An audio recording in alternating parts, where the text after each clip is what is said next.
Hello, students. Today we are going to study the critical analysis, theme, tone, and poetic devices of the poem Where the Mind is Without Fear, written by Rabindranath Tagore.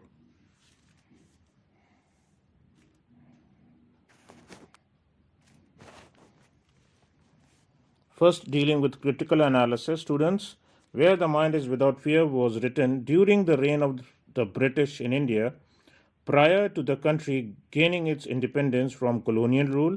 In fact, Tagore died just a few years before 1947 when India became independent. So the country that he was living in was a country under oppression. However, the oppression was not just physical in nature but mental as well. The Indian population had started believing that they would never be free, and they were always afraid of what they would be subjected to next by the British administration.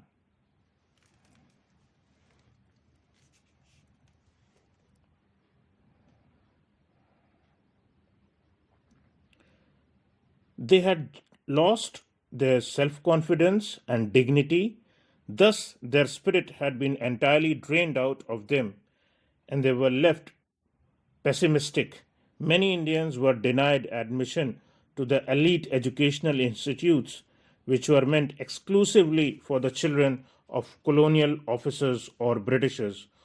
Only rarely were Indians admitted, and that too if they were to gain entry there, they had to belong to the upper classes, especially the class of the native population that chose to be by the side of the British and were always at their beck and call.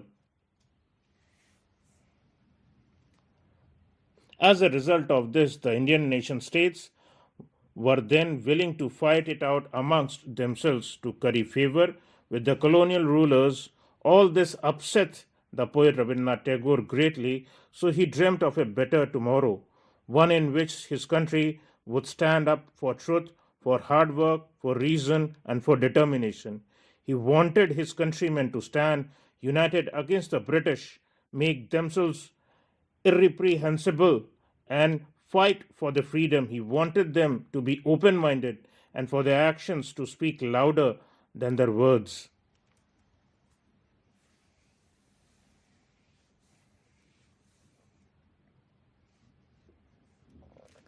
By referring to God as Father, he was saying that all of his countrymen were the children of God. Hence, they must not discriminate amongst themselves on the basis of caste or creed, but must stand up for each other. They make a common goal, independence, and must work side by side to achieve it.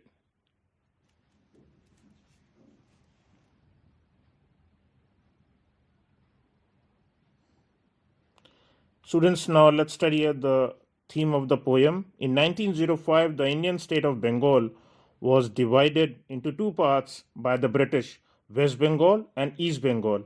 East Bengal later became Bangladesh in 1971.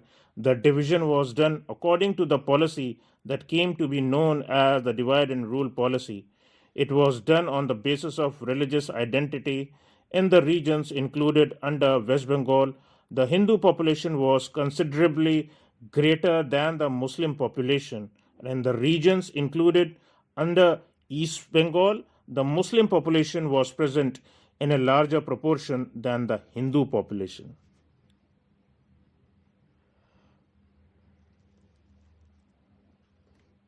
The division of Bengal was known as Bangabhang in the Bengali language. Banga means being original Bengali name of the region, the main of which later anglicized, and the Bhanga means the action of breaking something.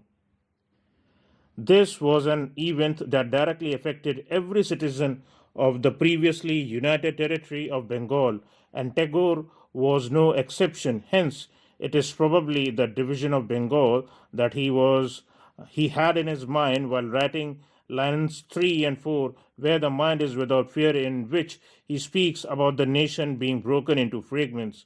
Written as it was in 1910, you can see that 5 years after the event, the poet is still deeply saddened by it. In fact, the Indian festival of Rakhi during which sisters tie Rakhi on the hands of their brothers, is derived from something that Tagore started.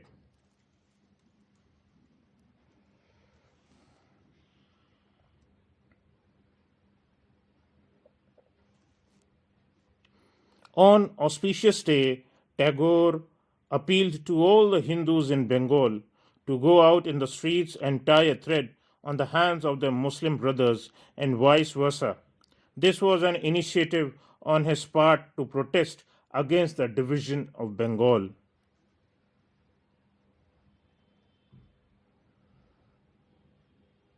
Students, let's study the tone of the poem now. The tone of this poem is dignified and inspirational. None of the things that Tagore describes seems to be impossible or even hard to achieve. In fact, he makes us feel that all those things are within our reach and we only have to reach out and grab them.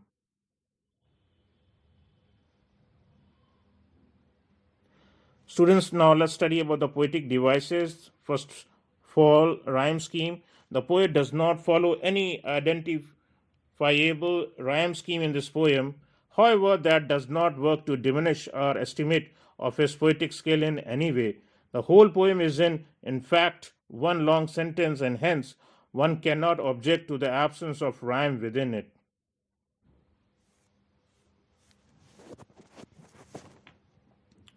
The second rhetorical device used over here is metaphor.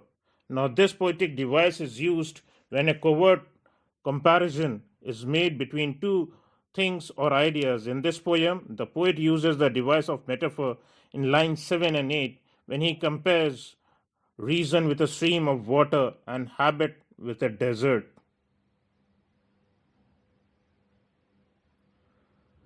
The next poetic device is apostrophe. This poetic device is used when a poet addresses his or her poem to an absent audience.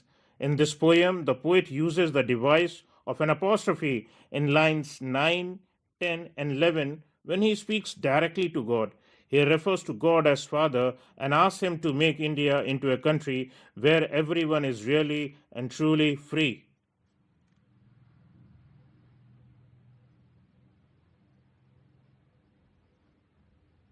Thanks for watching, students.